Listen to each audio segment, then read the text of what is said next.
So if someone is being managed out, what rights do they have? So the very first thing is don't sign. Whenever you sign documents, you lose a lot of your rights. There's a stigma to someone who has lost their job. She was in tears, I was in tears. In the end, we parted ways amicably. But it was so traumatizing for both sides. Recently, there was one last year, big scale retrenchment, but did it very, very fairly. The people who are laid out are smiling. In this world right now where we see AI evolving way faster than any of us can keep up, what's your take? There will be job losses. The half-life of skills and jobs are now shortening. Whatever that can be mechanized, robotized, and digitalized will be mechanized, robotized, and digitalized. Same goes for AI. You cannot just stay still and then expect to still survive. It doesn't just impact the people who are retrenched, it also impacts the survivors. They feel guilty and they're wondering, are they going to be next?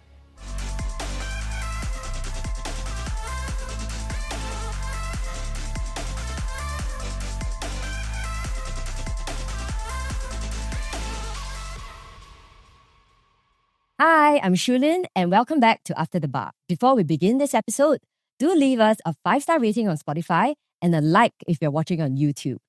Today, we invited Patrick Tay, Member of Parliament, and he's here to talk about law and the workplace. Welcome, Patrick. Yeah, thanks for having me on this. Thank you. Thank you for coming on. My pleasure. So we're just going to dive right in. Okay, so if someone is being managed out, what rights do they have? Yeah, when we use the word manage out, it means a lot of things. Well, we can allude to, example, retrenchment or, non-performance. So if you're looking at retrenchment, I think there are a few important things to look out for.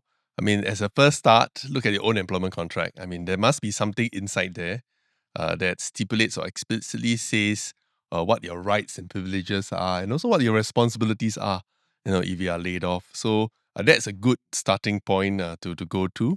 And of course, if you are an employer, if you are an HR person, I strongly recommend you take a closer scrutiny of the tripartite advisory on managing excess manpower and responsible retrenchment. This is a tripartite advisory promulgated by the tripartite partners in Singapore. In this case, Ministry of Manpower, Singapore National Employers Federation, and National Trades Union Congress. And this, we use, for one of better term, TAMEM, TAMEM for short. It was promulgated many years ago. In fact, during the crisis in 08-09. Wow. Yeah, so that the very first form of it came out from that crisis. Yeah, I was involved in it, so I remember very vividly. Yes. And along the way, then we had the global financial crisis, and then of course during the pandemic. Yes. It has gone through a few revisions and reviews and updates. So it's a go-to document, even as employment lawyers, even in-house counsels must go to, because it actually prescribes a lot of useful handles for you to navigate when you need to carry out a retrenchment and what to look out for, and basically do things not just fairly, but also responsibly and progressively. Yeah. So from what you're saying, if someone is getting managed out, or if you're a business owner or employer managing someone out, you need to first look at the employment contract. Yes. And then look at all the resources, which we will link in the episode notes. Yes. Right? And do it responsibly. Yeah, I think very, very important. Because if you look at it's a thin line, it's retrenchment and managing out is a bit different. Right. Retrenchment is usually when there's redundancy. So the key operative word is actually redundancy. So whether we determine whether it's a real retrenchment or a disguised one, we want to see whether there's really redundancy. Understand. So when there's redundancy, then there will come with it redundancy payments. Some call it severance payments. Whole list of nomenclatures referring to, when you had that big handshake where you say, we are not doing well, we need to close this, or we close particular product line or department, or maybe offshore, reshore, and therefore you lay off people. However, there's also managing out. Managing out sometimes may not be a case of redundancy. Yeah, it may be for a variety of reasons, maybe a non-performing individual, or maybe company is re-strategizing, but not exactly redundant, but you don't need that person there for that role, or you don't need such a senior person or such a junior person. You need to rehire, or you need to do certain business strategy reorganization. So when that is done, in a way, you can take reference to the tripartite advisory on managing excess manpower, not the responsible retrenchment part, because it's not a case of retrenchment. It's a case of, well, in a way, contractually terminating someone. Yes. Yeah. So when it comes to contractual termination, then besides your own employment contract, besides the tripartite advisory, there's also the employment laws that you contend with. In Singapore, you have the Singapore Employment Act, a document that was first promulgated in 1968. It's gone through many revisions. In fact, we are in the midst of one coming up. And in that, one of the particular sections, if I may refer it to section 14, provides for a situation where you have to contractually terminate someone. So, well, it's like in all labor legislation across the globe, employment laws are reciprocal in nature, meaning whatever that's imposed on the employee is also imposed on the employer, and likewise vice versa. So just like, if you want to contractually terminate someone, you still need to give the requisite notice Yes. to the employee. Yes. Just like if you want to leave your job, you give a notice to your employer. Yes. So it's a reciprocal relationship. However, there may be instances, which is provided within the Act, that you need not give the requisite notice, especially when there's misconduct or some very breach of very, very severe disciplinary rules or even HR guidelines. So I thought these are a few reference points. Your individual employment contract and tripartite advisories and guidelines. At the same time, also the Employment Act and the whole plethora of advisories they go and discuss about managing people out and retrenchments. I thought good to make specific reference to that. But I wanted to add another point. Yes. Because, I come from the labor movement, National Trades Union Congress. I head up legal there and been representing many of our union members in major disputes in the employment sphere, from complex arbitrations and negotiations to surfacing some of these in the industrial arbitration court. And it's presided by a high court judge with a tripartite panel of sorts. So I think, in a unionized environment, you have an additional document called a collective agreement. So if the collective agreement applies to your particular employee, or if you are an employee and if you are a union member and you are in a unionized company and there's a collective agreement, well, you have additional recourse. The collective agreement, which usually stipulates some of these things that we have talked about, retrenchments, when you're managed out, when you have workplace grievances, Right. including being managed out, or what do you do? What's step 1, step 2, step 3? Who do you go to? So that's the collective agreement, and usually all of us in whatever industry, there's usually a union that represents that particular industry. Right. So you go to the union leaders or the union industrial relations officers will walk that journey with you Wow. to advise you and to represent you. Okay. And when things get a bit too complex and a bit more acrimonious, then it comes to my entry. I see. Here I am advising them. So interesting. So pardon my ignorance, how do we know if the company I'm working in is part of the union? And if they are not part of the union, I need to go apply to be a union member? Yes. So we don't publicly list out all the companies in Singapore that are unionized. Okay. We don't do that. However, there are few markers. Firstly, of course, you need to be a card-carrying NTUC union member. Right. And then you'll be assigned to one of our 58, 59 affiliated unions. So that's an Okay. indication of that you are a union member, because you will have some So you have extra additional protection. benefits Wow. and protection and privileges which the normal man in the street will not get. Oh dear. But over and above that, that's the additional layer called a unionized company. So if you're a union member in the unionized company, chances are that union will be able to represent I you see. when you face any issues in the workplace Like relating discrimination. to the whole list, harassment, unlawful dismissal. Wow. You're not re-employed. So it's really important to be a union member. Well, We don't know this. I don't want to do a hard sell, but that's what we've been doing. I And see. we've been in this evangelistic journey to Oh. tell people, be part of the union so that we have. I think it stems from the fact that many people don't get into such issues of being Right. managed out of retrenchment so Right. frequently and so many times in their It's lifetime. getting more frequent Yes. now though. So, but it's just like insurance. You have to buy it before you tap on the Yes, insurance that's benefit. true. So same thing. If the matter or you've been already retrenched and you come to us, you want to be a member, we can't retrospectively. So there's a membership fee you have to pay annual. It's just a $9 per Right. month. Annually is Oh, okay, 70. that's This very includes affordable. a whole list of other I see. benefits and privileges. Okay. So that's one. So back to the point on the union membership.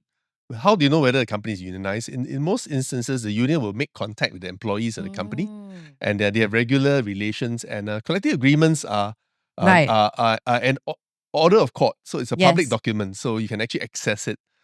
So that's hints of whether the company is unionized or not. Okay, Or okay. if all else fails, if you are a union member, you can always call us at our hotline to check whether which is my company that I'm working unionized, or especially if you get into trouble. Yes, yes. So I've been an employee. I'm now an employer. I run a small business.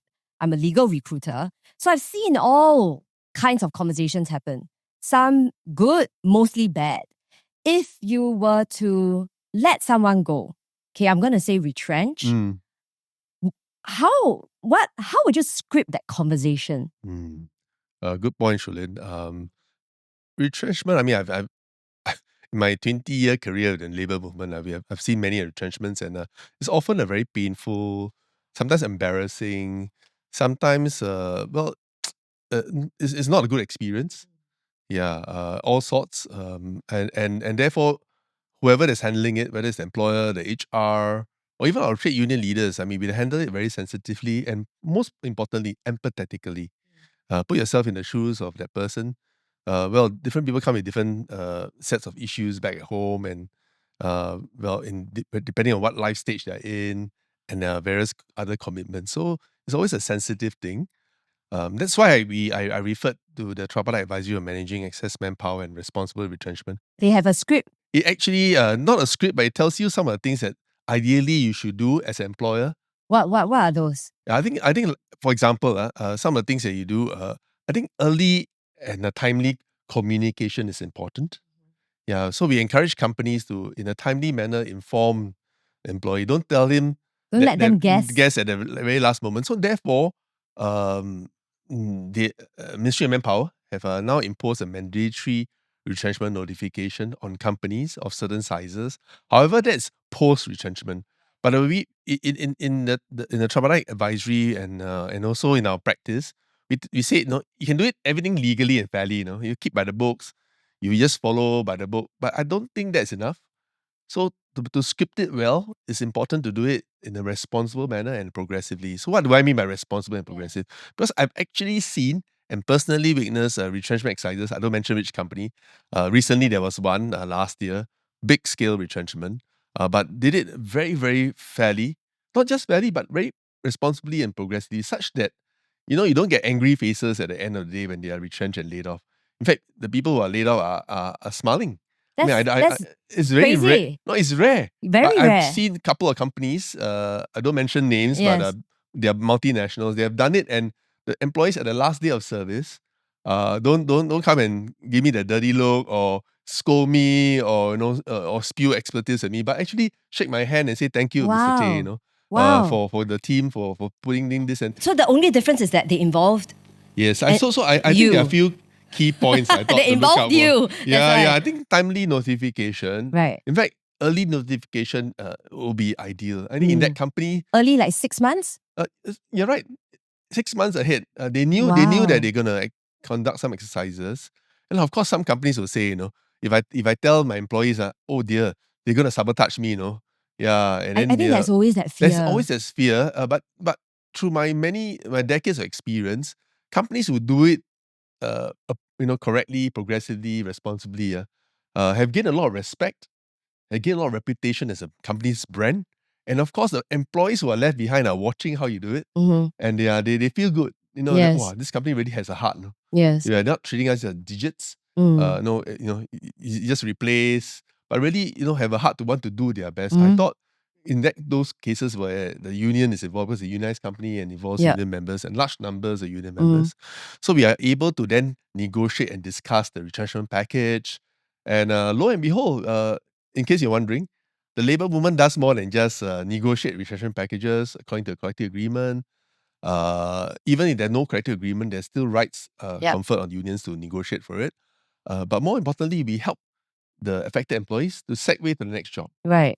So that's what we do proactively. Not that we want the early notification for anything, but to give us time to look at the profile of people affected and then try to match them to the job so that like in that case that I mentioned, many of them actually, even before the day they are retrenched, 3 months, 2 months, 1 month before that, they've already found the next job. Wow, incredible. So that they can, That's why they're happy. I think so. And those progressive companies do it so progressively, they allow us to bring our job search, job matching services, even other employer to do roadshows in their canteen Wow. during lunchtime and give them extended lunchtime. Wow. So I think that's all these counts towards how Yes. employees and those unaffected Yeah. look at how the employer is Yeah. as an employer of choice. Yeah. That's for really big companies. How about smaller businesses? I mean, I'm the owner of a small business, and I don't know whether we have those kind of resources.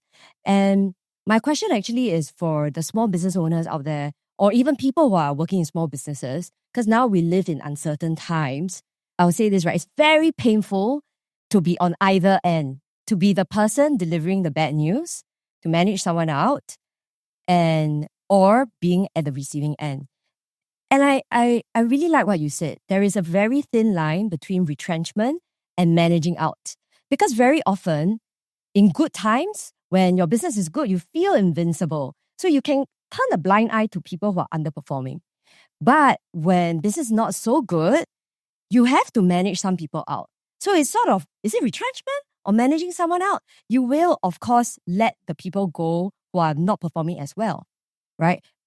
And no matter how we spin it, there is a stigma. There's a stigma to someone who has lost their job, not of their own accord. And I learned this, right, from my employment law friends that they call it mutual separation agreement, where you are not resigning, I'm not terminating you. We've both decided it's best that we part ways. Have you seen that? Yes, I have. In fact, in most cases, like you said, it's a thin line between redundancy or retrenchment and managing out. So when it's a retrenchment, it's clear-cut retrenchment. You can't avoid. It's probably going to go into the news and then nobody's going to blame you for it. It's not because you're a non-performer, but it's because of redundancy. However, managing out is a bit more different. Yes. It may be a situation where you're not performing, or a situation where maybe perhaps you have caregiving arrangements. And you're absent most of the time because of caregiving arrangement or even health problems. So that's where sometimes there's a mutual separation, and sometimes if the performance gets really bad, and even after performance improvement plans are rolled out, and the particular person doesn't improve, and therefore entitles the company to actually terminate the person. A number of years ago, I'm not going to name names, I had to manage someone out for the first time ever. She was in tears, I was in tears. In the end, we parted ways amicably. But it was so traumatizing for both sides. It took me months to bounce back from that. Because it's like, Sometimes you become your friend. Especially a small company, your employees and your co-workers are like friends. Yes. In fact, family. So it's tough. It's tough, but it is necessary. Yeah. How about you? Have you ever had to manage someone out? In a way, I had to more for disciplinary issues and others. Then that's a bit easier. And therefore, you go through the due process. I think the key thing is you need to go through the due process and to counsel, to give an opportunity for the person to sometime to maybe sometimes they don't divulge to you what they are facing back at home and some of the circumstances. Sometimes it may be emotional. You may be at that life stage and sometimes beyond you, unless you know the employee inside out. So it's important to hear him or her out on what their outside of office life is, and so to get to the bottom of the matter and to see whether you can help that person to improve. But I mean, touch your heart. If you have given him time, you're in helping him, and it still persists, then no choice. I mean, mutual separation would be ideal. So therefore, there are circumstances where I've handled where non-performer because of maybe absenteeism rate, because of ill health. Yep.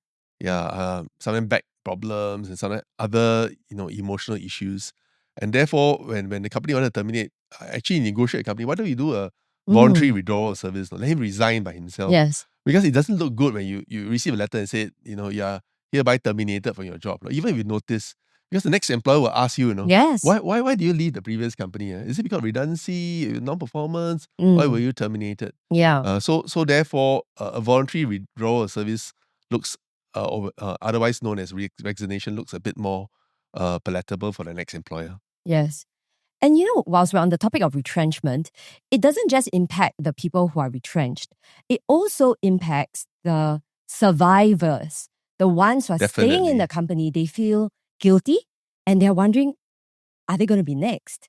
So what do you suggest to companies who, I guess they need to go on, business needs to go on. And the problem is, I realize, is if you handled that retrenchment badly, the other people will be thinking it might be their turn, or they feel very upset that the company mishandled it. One good practical handle to follow for employers or HR having to execute post-retrenchment exercise is to have a proper engagement with employees that are left behind. Big organizations do town halls. Smaller ones do huddles and to basically tell them what the company is good. I think nothing beats being open, transparent, contemporaneous in the communications. Yes. Communicate so that people don't second guess and don't hear things on the grapevine or read things from the social media. I think that's the worst disaster these days. Totally. To hear it from somewhere else other than your own boss. Yes. Actually, talking about social media, there's been this trend called "Come Get Retrenched with Me" or "Come Get Fired with Me," and people record videos of themselves getting retrenched. At first, I thought it's just in the US, but I was told by my Gen Z colleague that it's happening in Singapore. Yeah, but okay lah. That's crazy. I feel I feel alarm bells are ringing behind my head. Yeah. I say be careful, Yes. be careful, because usually at point of severance, there's some obligations lah. When you sign off in the dotted line, when you have retrenchment, usually there's some non-disclosure agreements you need to sign, some confidentiality agreements you need to undertake, or it could be in your HR circulars or guidelines. Post-retrenchment, I don't know, but depends on how the clause or the particular contract is being phrased. So I thought important to take note your obligations, especially when people talk about their retrenchment packages and all this.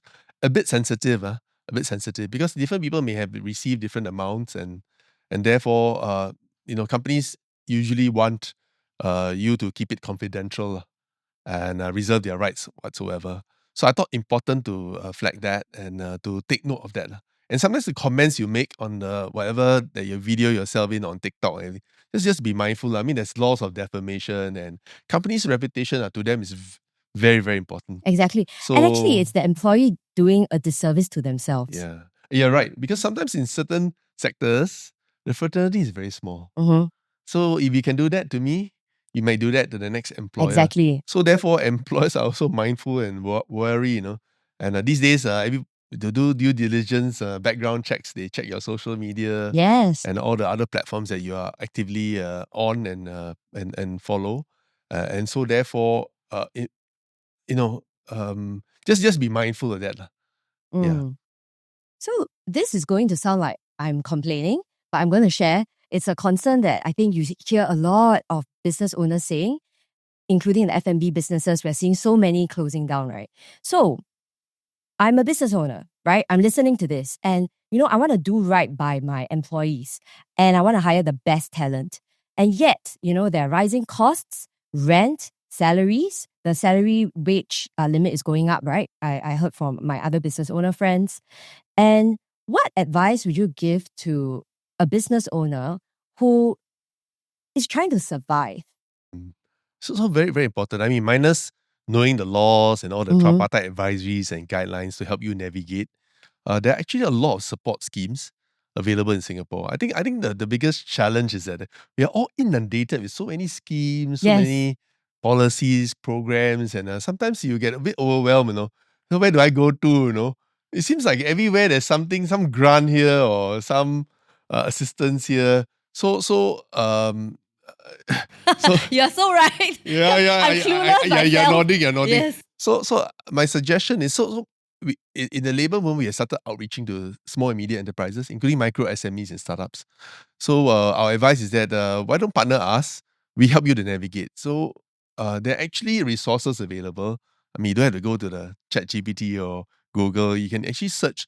I thought good starting points. Some of the economic agencies actually have a lot of schemes, from Ministry of Manpower to even NTUC and E2I and also Workforce Singapore, Skills Future Singapore, see, but some are manpower employment-related schemes. There's also Enterprise Singapore and Economic Development Board that helps companies to go out as well as bring investments in, etc. So there are actually quite a number of support schemes across many of our manpower economic agencies. The thing is try to distill it lah. Yes. Yeah, because it's different folks or different folks. Then you'll be wondering, why is there this plethora of schemes, to navigate? Some schemes may apply to SMEs, some schemes are to help startups grow and incubate, and some are for large local enterprises to go out across the region, and some are to help multinationals invest even more in Singapore. So therefore there's the one of the reasons why there are so many schemes, and of course there's a task force that's out there trying to consolidate all this. So we actually have done through our company training committees, one of our initiative in the NTC and labor movement, because other SMEs, especially during the pandemic, were like at all fours, what do I do next? I have business, I know I can do it, but I'm just a 3-man, 5-man show, or even 10-man show. And how do I do it? So we actually help them to computerize, to digitalize, and then subsequently to robotize and automate some of the things that they are doing, so that they can. And now with Gen AI, to introduce Gen AI, agentic AI into some of the systems which we have started with some companies. I've seen for myself, whether it's a big company or a small company.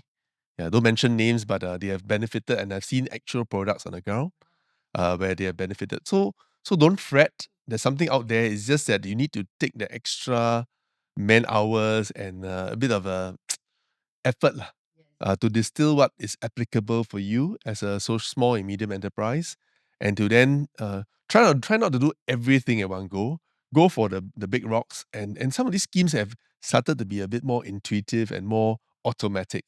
For example, if you hire older workers, then the special employment credit will kick in, because MOM uses your CPF data to auto-generate, just like some of the work fairs. Older meaning what? Above 55? Yes, right. Oh. So there are actually schemes where if you hire them, you get, well, in a way, subsidies lah. Okay. Of course, there's an expiry date. So now we have a tripartite work group looking at some of these initiatives with an aging workforce. How can we help in senior employment? And Right. my new senior means now 50 and above. Yes. And the future seniors will be the 40 to 49. So Oh dear, I'm yeah, a future senior. Oh yeah, I'm already senior. So therefore, how do we help them? Because the disruptions and all these developments are at a really breakneck speeds. Yes. So you really have no choice but to really keep up. Yes. And even employers and businesses and HR as well. Now with technology, with Gen AI, there's so much to grapple with. That's why I always say, my line is, the half-life of skills and jobs are now shortening. Yes. So, and then it's a treadmill journey, Yeah. You really need to be always on the treadmill. Exactly. You cannot just stay still and then expect to still survive. Totally. You probably fall off the treadmill. Totally, because what you're preparing now, you're like, oh, okay, but maybe in 3 years' time, it's obsolete. So you gotta, I even tell people you gotta be slightly paranoid. I mean, still be hopeful, but you need to stay ahead by just trying to anticipate what's next. I want to ask from the employee's point of view now, because we've been talking a lot about business owners' rights. I mean, that's the interest.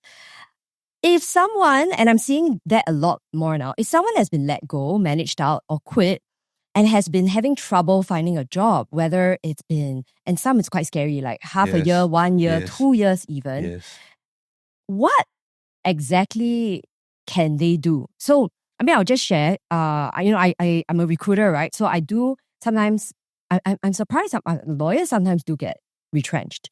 And in fact, now AI is very disruptive to the legal profession. So lawyers have to reskill and change their mindset.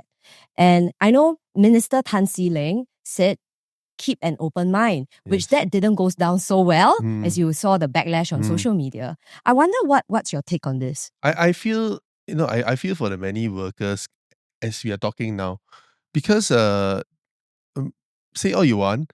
Yes, maybe unemployment rates looks fairly okay, 2.1% overall unemployment rate, and we're watching the figures very closely. But however, on the ground, there are many fresh graduates who are finding it difficult to land in the permanent positions, because I think generally, and that's the general sense when I meet companies and HR, is that the hiring market is much softer this year. fueled by the uncertainties, aggravated by the fact that there's a lot of geopolitical tensions, etc. So I think there's a very cautious outlook. So no one is aggressively hiring, but more doing a watchful brief of how the market is like, and therefore it's soft. So how then do we navigate? I thought a few important practical handles I wanted to share in the course of my work in helping retrenched workers, even those uh, sometimes depends on your life stage lah. Whether you're a fresh graduate, when you're still younger and can take some risk, vis-a-vis someone in the mid-career, sandwich generation, uh, elderly parents to support, young children to look after, and of course, someone nearing retirement in their 50s, maybe you have a lot of good domain expertise in the last 20, 30 years. You know, it could be senior lawyers or senior professionals. And then now, what do I do next? Now that I'm laid off or my company has folded. So it depends on different life stage, and there are different options. Of course, now for the fresh graduates, now I think Ministry of Manpower just introduced a grid scheme, graduate internship or should I say graduate traineeship programs to help them, just like what we did during the SG United traineeship program in during the pandemic, to help them at least put a foot into the company to size up the company and for the company to size them up. Not full salary, but some subsidized formula. It will start next month in October. So I guess more details will be out then. I know some of the banks, some of the companies that are still hiring have jumped on the bandwagon. So that's one for the fresh graduates. But I thought second practical handle, not just tapping on the schemes, would be to stay connected with the industry that you are passionate, interested about. Yes. Very, very important. Whether you Totally. are a person who have left working world or left the labor market because of caregiving arrangements, whether for children or for elderly parents or even maybe siblings who have particular needs, special needs. Therefore, uh, stay connected to your network or your industry so that when you come back, at least you're still current and your knowledge is contemporaneous and up to date. So I thought very, very important because most of the time I realize you may be sending many, many CVs, but you may not even get a reply because sometimes most employers, when they publish ads, they'll say, no, unless you're shortlisted, we won't call you. Lah. So there's a natural implied no, if you don't hear anything from us within a couple of weeks. But more importantly is to stay connected to the network because I think a lot of people land jobs because by word of mouth. You know, him or her has done some internship with us. Oh, the attitude is quite good. Because these days people don't just go for you have multiple degrees and we've gone past that. Today people are looking at skills, not just soft skills, but also uh, attitude, not just aptitude. Absolutely. So you can be a very Absolutely. fast learner, you can be very enthusiastic and a very responsible person. So it depends on the job. And therefore, increasingly, I'm glad to share that employers are less looking at really the traditional degree Yep. qualification, but moving towards skills first. Means if you have the skills, Absolutely. especially in the IT sector, Mm. yeah. So what if you have many degrees? I just want to know whether you can run this cyber security framework in Yes. my company. If you can do that, I mean, I don't need your degrees. I just need you to get into hit the dirt, or hit the Yes. road, Yes, yes. So I think that's important skills and well, in a way, open mind. I think what he meant was that whatever options that's available, Mhm. because I also noticed, when I analyze labor market reports, the longer you stay out of the job market, the harder it is to re-enter and get rehired. So that's the it's not a phenomenon, it's a fact. So I've seen re-entry rates worsen when you stay out of employment for too Yes. long. So it's important to stay Yes. connected in the industry and sometimes to do something else. It could be a side hustle or it could be something that you've always been very passionate about, and keep yourself current Yes. or even go for a training program. I mean, we are so fortunate, whenever I interact with union and tripartite partners across the region and globally, in Europe, etc. They always say, "Oh, in Singapore, you're very fortunate." Mhm. Because everybody spends a lot of time lobbying the governments to give more training grants. You all don't have to do that. The government is like giving you grants even at individual level and a corporate level. So it's whether you want to make and utilize it. So I think that's one barrier to training that's out the window. There's a lot of grants. Even the labor movement gives, if you're a union member, our union training assistance program. So I think money is not the issue. The main thing is whether you want to do it and and you pick up the right skills. Because I must say there's sometimes information asymmetry. Why do I say that? Well, you may not know what the skills are required or skills in demand, and therefore go into the wrong area, and then you end up getting very frustrated and very angry, saying that, oh, you see, like, make me go through a 3 months, 6 months course, but come out, you see, I still no job. Yeah, so we are trying to like signal to people through the various dipsticks that we have with companies, different sectors, and try to achieve the best match lah. So therefore, I'm glad to say that we have been successful in many of the matches, but I'm also sad to say that there are also many mismatches. Of course. Yeah, mismatch of skills, mismatch of expectations, which is why we still have the 2.1% overall unemployment rate because of structural mismatches. Yes. I want to share a little bit about my story because I was a lawyer. I was earning $8,500 a month as a senior associate.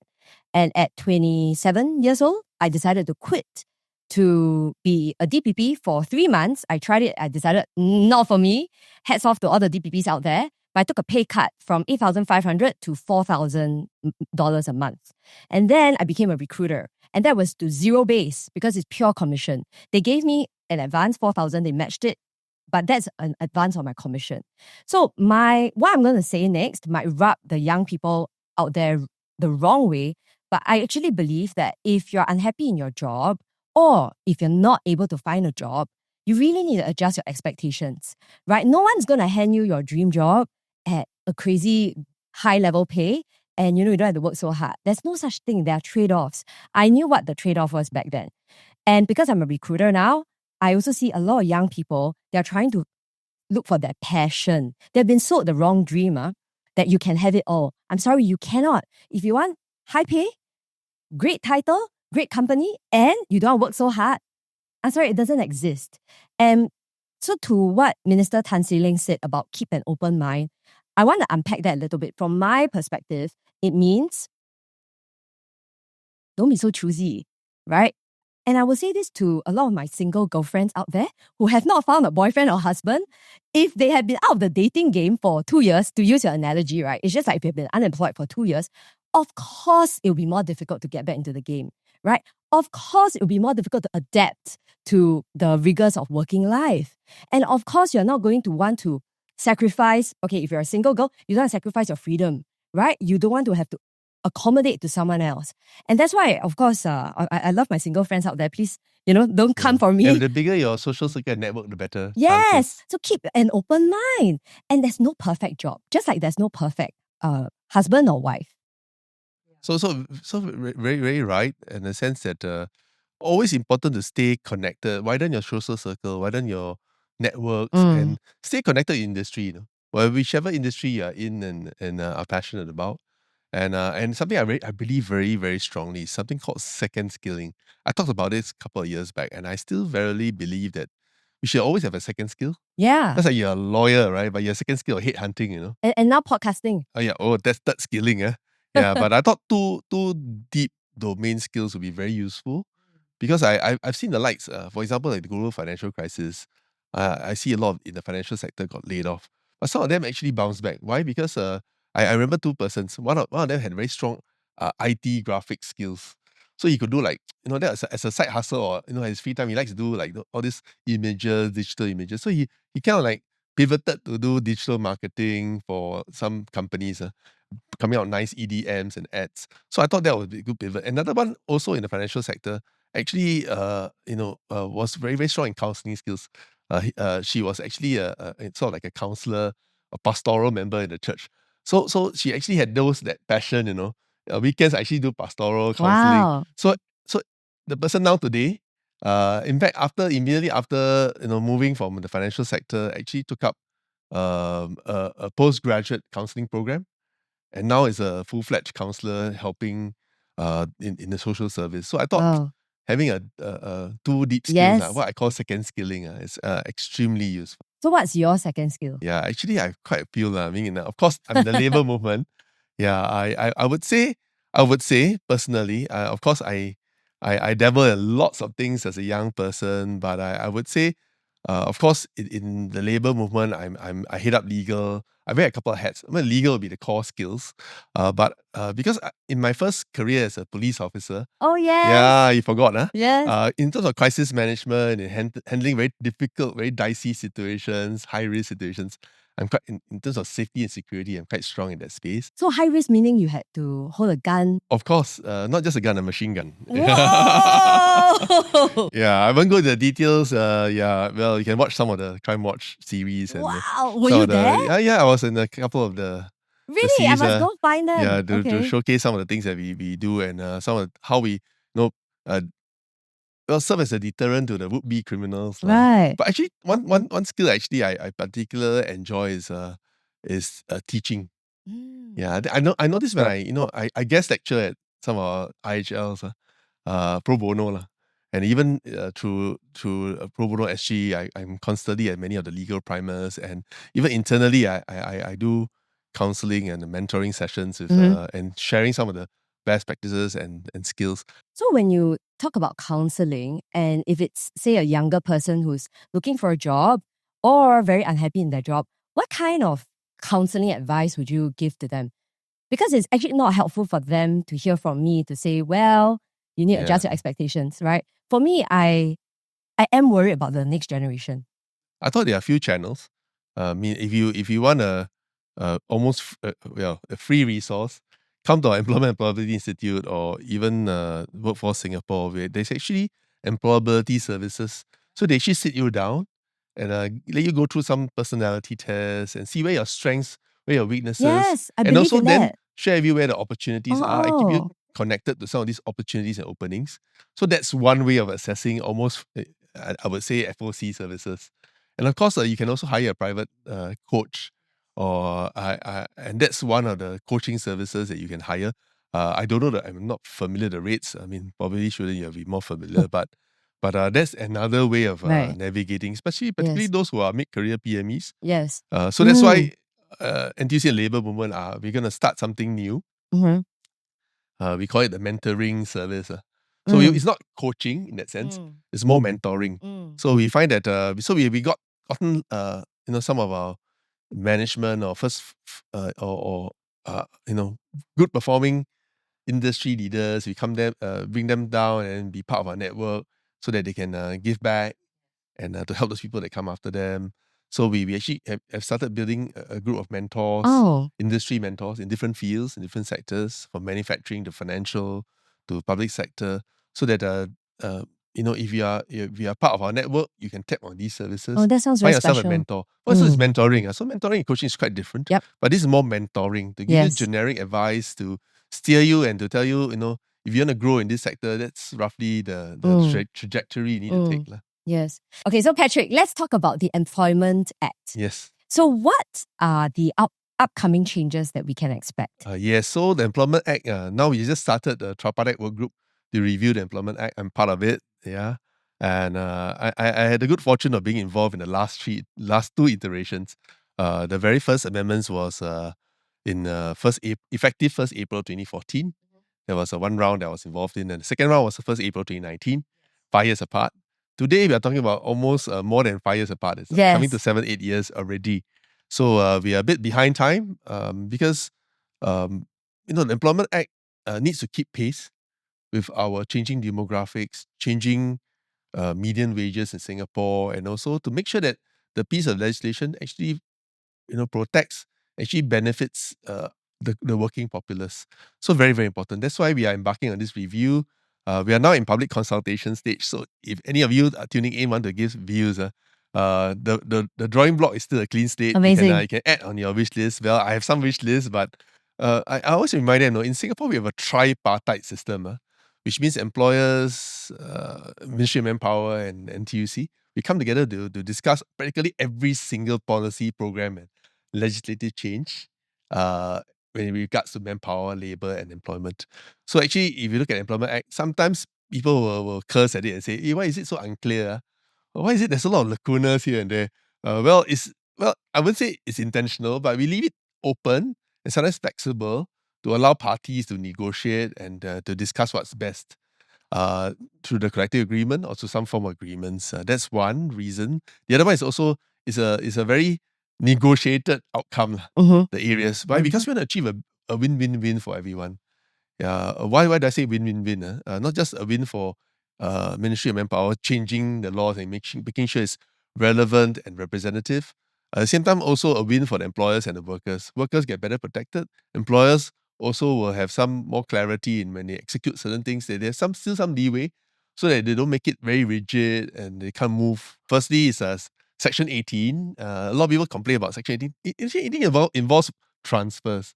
There's a bit of history behind it. I won't go to the details. Transfers of companies and employees. Right. Yeah, like so M&A. yes. Usually in an M&A situation. Right. And whether it falls within the auspices of Section 18 or not. Because by falling within it, you have certain rights and responsibilities. If you fall out of it, you have certain rights and responsibilities as well. So in the last 5 to 7 years, that's why I'm still pushing on this, is that can we have a bit more clarity what falls within and what falls outside of it. And other than Section 18? Yeah. So besides Section 18, there are in Part 4. Part 4, the header is called hours of work, but actually it centers around payment of overtime. Yeah, overtime payment. So Part 4 talks about OT, important. Yes.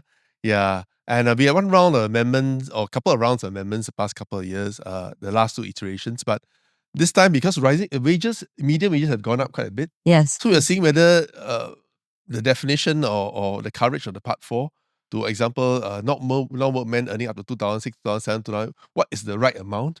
So we are discussing that now. And to make sure it keep pace, so that it's representative of the workers. No point you have a salary that actually no employee is within that range. Yes. And then it's just window dressing, Yes, like no one is entitled to OT. Exactly. Yes. So we want to make sure it's relevant. So there are some salary proxies within the Employment Act, particularly in Part 4. And of course, some other areas within the Act, more technical amendments. But the other one actually quite tricky or quite interesting in Section 14. We've talked about termination of employees or dismissing employees. For the longest, currently, employers are allowed to contractually terminate an employment contract with notice. That's like if you don't want to work for this company, you give 1 month notice, right? Example, to your boss to terminate the employment relationship. Likewise, the boss also needs to only give you a notice and terminate a relationship without having to give reasons. So we are still in discussion. This is one of the more difficult clauses because they are opposing points of views. Yeah. On one hand, people say, why don't you give reasons? Then the employer will say, oh, if I give reasons, and then I'll be subjected to scrutiny. So if I give the wrong reason or reason doesn't sound fair, then you'll take me for wrongful dismissal or unfair dismissal. So that's one train of thought.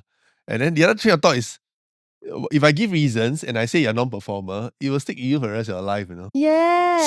So that's why the provision is because it wants to give some leeway to unions to negotiate collective agreements and for employees to come with some compromise. To try to resolve things at the lowest level. Tricky. I mean, that's our rules of engagement. Try to resolve things at the lowest level and try to do it cooperatively and collaboratively. But it's so this balancing act is the one that keeps us awake, That's why we need to have a tripartite advisory. We need to have, conciliation. We need to have collective agreements, etc. So it's a tough. That's tough. In fact, some employment law lawyers have commented to me that the Employment Act is very pro-employer because it is deliberately vague and open to interpretation. So I must say, when it was first promulgated in 1968, you're absolutely right. Definitely pro-employer.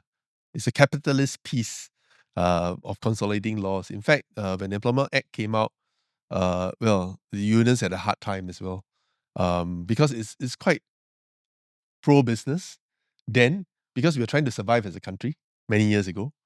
Yeah, and we wanted to attract investments. We want to make it not so easy to hire, fire, and we want to make the environment a very pro-business environment. But however, through the years, things have developed and changed. We're now a developed country, first world.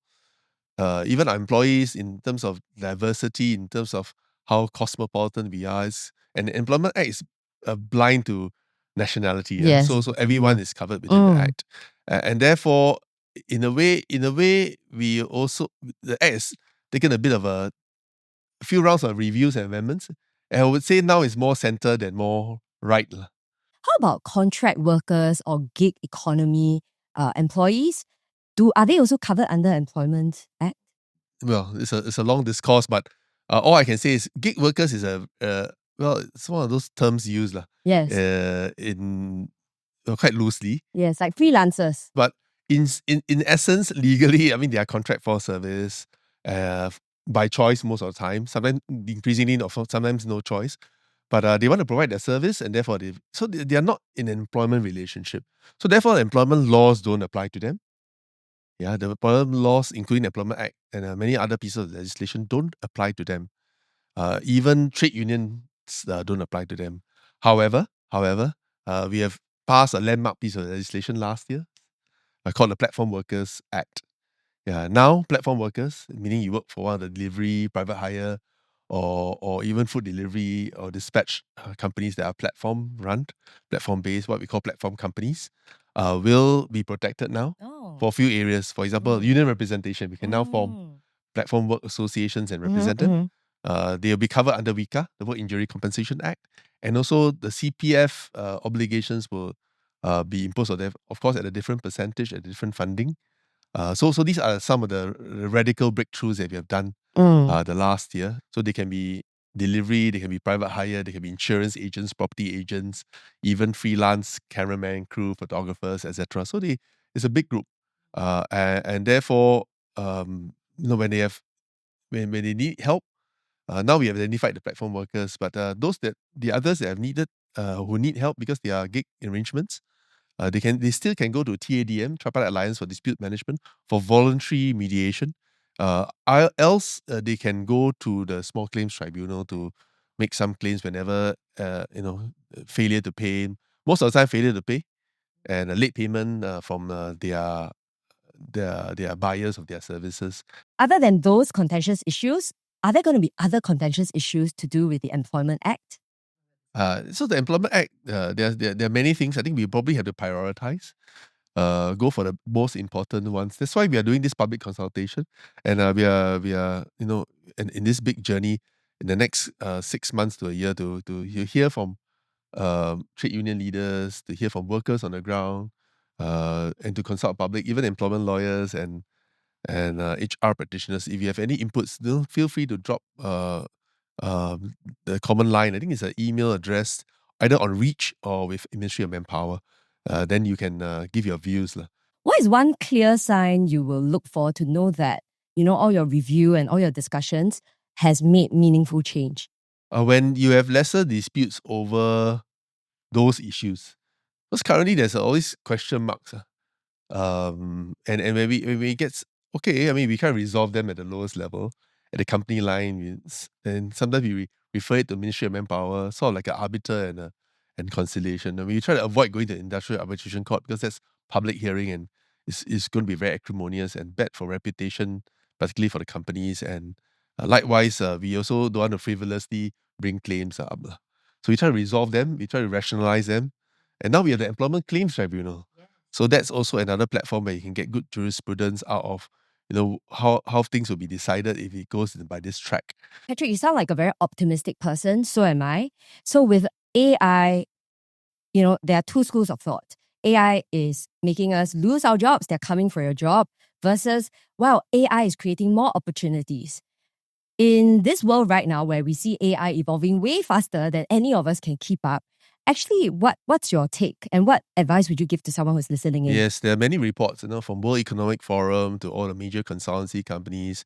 There's no shortage of resources and research to say that AI will take away jobs and cause job losses. Personally, at a local level, even in the NCC labor movement, we have actually done quite a number of pieces of surveys and deep research pieces. Not just today, in fact, 2 years ago. And I'll be telling a lie if I say it won't affect jobs. Definitely it'll affect jobs. There will be job losses. I don't think we can avoid that. But I think it will vary depending on which sector, what size of company you are, what product you're selling. So it depends whether you're middle office, front office, back office, or so. So there's no definitive saying that confirm. It's confirmed that for your company 50% of jobs will be lost. So it depends. Depends. Some may be a bit more manpower intensive or high touch sectors. You can't really replace. Some maybe can be easily automated or digitalized or even AI'd. Then you'll be AI. So just like it's nothing new. We always talk about it. Whatever that can be mechanized, robotized, and digitalized will be mechanized, robotized, and digitalized. Same goes for AI. I think whatever that can be can use AI to be leveraged on, not just generative, now agentic, and then in future cognitive, will be implemented. But I think the silver lining is that if you look at it, in fact, we looked at it and there's common refrain that actually there'll be a lot more new jobs created. Now prompt engineering is the job of the day. If you can get the right prompt up, you get the right answers, and not just right answers, you get very, very good answers. So I thought there'll be a lot of new opportunities and people who are able to go into that space. So I thought bottom line is, yes, job losses, but there'll be a lot of transformation going on in all sectors. Why do I say transformation? Because of embracing of this AI, there will be a bit shift. So the people who have lost their jobs or may have half of their jobs gone will have to then relearn, unlearn, reskill, upskill, multi-skill to move on to those new positions that are created in every company, not just a small one, not just a large one, but even multinationals alike. What are the industries you think are most vulnerable to AI? I think those that are a bit more middle office, back office, where it's a bit more routine tasks, particularly I said routine tasks that they can be replaced. Repetitive. It's just like robots have replaced a lot of the things that even now cooking. So, so I think those that are a bit more routine, more menial, more routine may end up having been replaced by Gen AI, and no one is spared. Whether you're a blue collar worker, white collar worker, gold collar worker, yeah, nobody is spared. No one is. Yeah, and whether whichever life stage, if I cross a particular department, a particular product line, whether you're a fresh grad or someone who has been in the job many years, no one is spared. So it's quite across the board how Gen AI is affecting our workforce and our labor market. Just curious, how are you using AI in your day-to-day life? Oh, interesting. I actually my very first interesting. My very first encounter of ChatGPT was actually 2 years ago. Really? Yeah, actually quite nascent when ChatGPT first Yes. released. It was actually my son that I have two sons and a daughter, but the two sons actually came to me. Said, Dad, I'm going to show you something new. I don't know where he watched it. Probably watched it in some of the Discord or some platforms. He said, I'm going to help you write your Parliament speech. So he said, okay. I said, you just give me a topic. I said, why not talk about training and upskilling? Wow. So he goes into his room, devils on, I think, Yes. ChatGPT, the first OpenAI form when it was 1.0. And then he came out. He sent to me by WhatsApp, this is your speech, about 500 words. Then I look at it, this sounds like me. Oh my gosh, it's your voice. Yeah, like sounds like me. I say, where you get this? Yes. But because apparently it cut all the parliamentary speeches that I made. Wow. And then it sounded like me. Wow. I was like, oh dear. Okay, that was my very first encounter of ChatGPT. But I think AI is a good starting point. But please lah, just do your checks and due diligence, because the last thing you want is quote wrong facts and figures, and so everyone has to be careful. Yeah, no parliamentary speeches by ChatGPT. Someone told me this: you must not outsource your thinking to ChatGPT. You think first, write a first draft, and then ChatGPT is almost like your second brain, your sounding board. But you cannot ask ChatGPT to think for you. Yes, that's very dangerous. I think it's good, like a vector for grammatical errors. Yes. So I have two more questions. One is actually from my personal experience. So I've never shared this publicly, actually. I was working for a US recruitment company, MNC, headquartered in New York, and I tendered. Okay, I resigned. I was going to a competitor, and I made it very clear. And during my notice period, so I said, okay, I will serve out my notice. I think it was 1 or 2 months. My then boss was trying to counter offer me, trying to make me stay. And I said, no, I'm sorry, I've made up my mind. And I was happily just working, trying to do the handover. And then I think 2 weeks into my notice period, I was suddenly asked to march. I was given marching orders to the meeting room. Okay. And the general counsel was there and him, my ex-boss. And then I remember I was trembling already because what have I done, right? What's happening? This is not normal. I resigned. But they used some very flimsy excuse to terminate me. And actually, of course, now, many years now, this is like 13 years ago, I know now that was wrongful dismissal, okay? Because they terminated me on the spot. They forced me to sign something. And I mean, even though I was an ex-lawyer, I was just so frightened, right? I was just like, okay, sign, and I remember I was like crying and everything. And I now wonder, given what I know now, and I'm seated opposite you, what recourse could I have had? I mean, I now know I shouldn't have signed, okay? I should have signed. And I should have spoken to a lawyer. I have so many lawyer friends. But I think in that moment, you just feel so frightened. I empathize with you. I mean, that yeah. It's too pressurizing, and then the circumstances are such that you also don't, you're so concerned about You're so repercussions. embarrassed. You're so embarrassed. I was not allowed to pack up my stuff. So a colleague had to pack up my stuff in the box. It's almost like, it's like such this big disgrace. I wonder what have I done wrong. Yeah. So Shulin, you don't have to be afraid. Today, we have quite a number of recourses. Yes. Yeah. And I'm glad to share that no one is forced to sign anything. So the very first thing is don't sign. Because whenever you sign documents and when you sign such releases and terminations, you lose a lot of your rights to carry on, maybe take actions and stuff like that. Because you may have not read the fine print. That's the scary and worrisome part.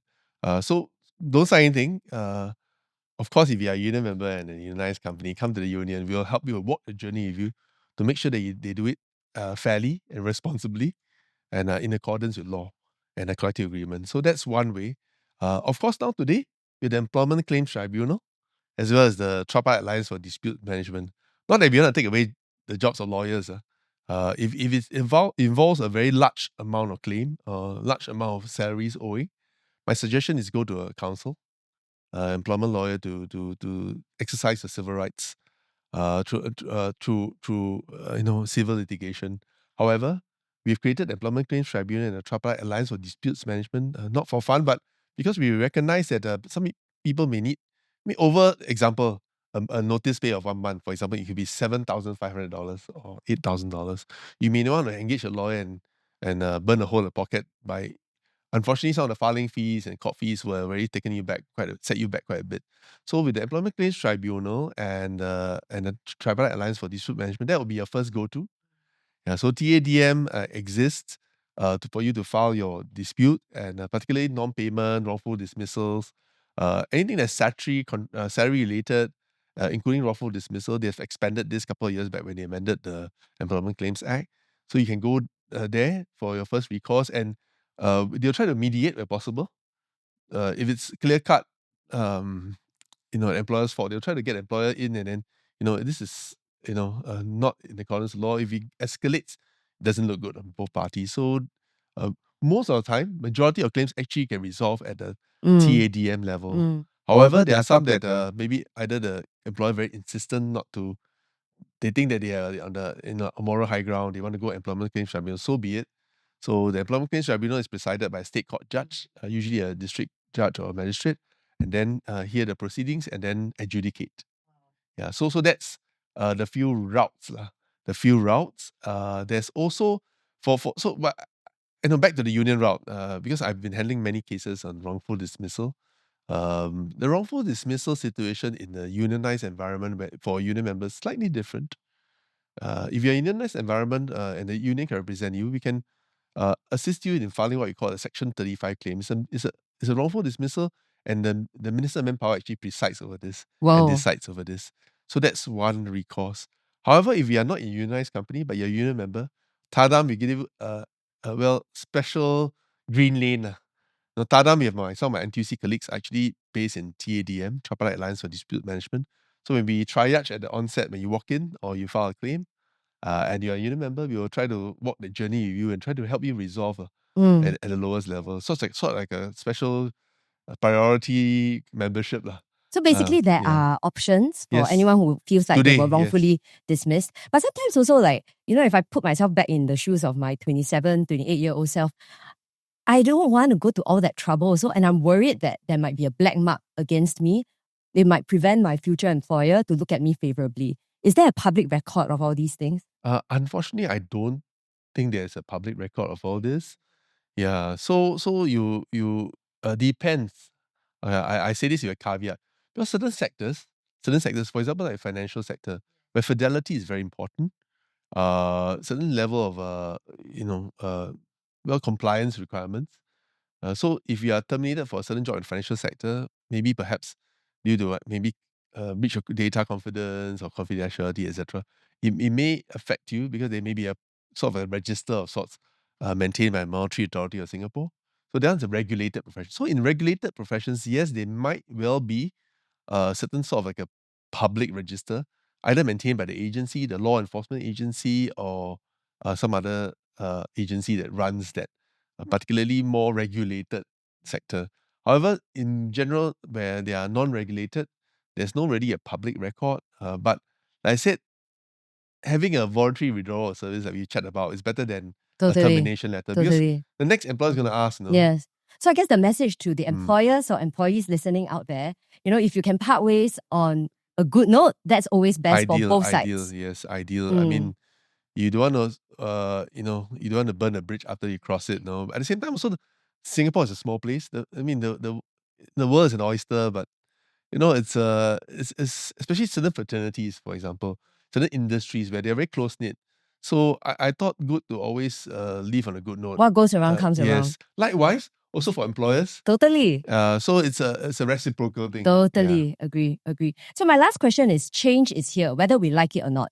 For someone who's listening in here and feeling quite hopeless about their own career or even their business, what's one piece of advice you'd give to them? Yeah, my one piece of advice would, I call it the 3 R's. Yeah, many of the parents in school growing children will know. Not reduce, reuse, recycle. I call it ready, relevant, and resilient. Ready with the new skills because the half-life of skills is shortening. Relevant to the new jobs. Now with Gen AI, there'll be new positions, new opportunities. But more importantly, resilient to the new changes because, like you said, change is the constant. We've seen the lights of the pandemic. We've seen the lights of now a very, very exponential rise of generative AI. So therefore, being ready for new changes or resilient to new changes is very, very important. So ready, relevant, and resilient. Oh, lovely. Also, Patrick, thank you so much for answering all my questions. I still have more questions for you. Before we wrap up, we would like to ask you some rapid fire questions. Is that okay? Sure. Okay, what's your go-to comfort food? Satay. Ooh, where? Well, mostly whatever that's near. But there's this shop somewhere near Geylang, Because why? Because when I was young, my dad used to bring me there. But what's so special about that satay shop? Yeah, it only sells mostly pork satay, but the peanut sauce, it has a dash of pineapple puree. Oh, yummy. So good. And what is one app you check first every morning when you WhatsApp. wake up? Okay, after a long day in Parliament, how do you prefer to unwind? Yeah, I unwind. I have a long drive home, so that's how I unwind. But my more importantly, over a cup of coffee. At night? Yeah, okay, I have to admit here, first time in public, I drink about 6 to 7 cups a day. Whoa. Yeah. So it doesn't affect my sleep. Wow. Anyway, I don't sleep too long every night. So I still get to sleep even though I have late night coffees. Wow. And what's the most lawyer-like thing you have done in your personal life? Yeah, when I speak to my family member, I would say, depends. Totally.